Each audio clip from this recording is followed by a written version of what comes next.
কি আপনি উনি কে? ওনারা এভাবে কি ধরে নিয়ে আসছেন কেন? আমি তিথি, আর সে হইতেছে রবিউল। সে আমাকে বিয়ে করার কথা বলে আরেক মেয়েকে বিয়ে করতে যাচ্ছিল। আশ্চর্য কথা, একটা মানুষ তার পছন্দে বিয়ে করবে এই স্বাধীনতা কি তার নাই?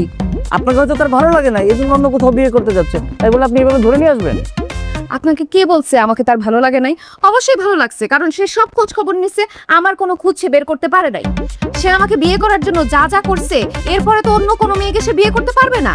আর আমি আপনাদের কাছে মামলা করব, আপনারা আস্তে ধীরে তাকে অ্যারেস্ট করবেন, ততক্ষণে তো সে ঘটনা ঘটে ফেলতো। এর জন্য আমি নিজেই তাকে তুলে নিয়ে আসছি। এইবার একজন মেয়ে মানুষ একজন ছেলের নামে যে কয়টা মামলা করতে পারে, সব ধরনের মামলা আমি তার নামে করব।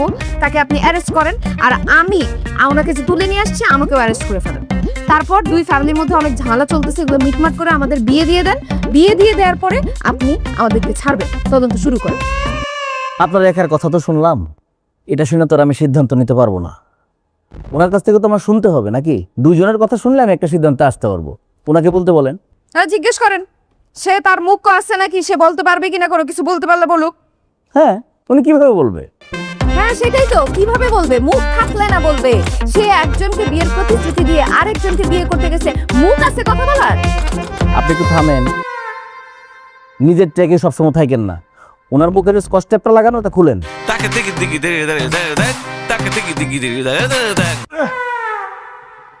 কি মিস্টার, শুনলেন তো এতক্ষণ উনি যা যা বললো? আপনার বিরুদ্ধে এই অভিযোগগুলো সত্য না মিথ্যা ছোট্ট করে বলেন, হ্যাঁ এবং না দিয়া। কেন? সে এতগুলো কথা বলে অভিযোগ করছে, আমি উত্তর দিব হ্যাঁ বা না দিয়ে কেন? বললে শুরু থেকে বলতে হবে। কথায় যুক্তি আছে কিনা বলেন। না, অনেক যুক্তি আছে আপনার কথায়। ঠিক আছে, আপনি একদম পুরো ঘটনা বলেন, শুনি, বলেন।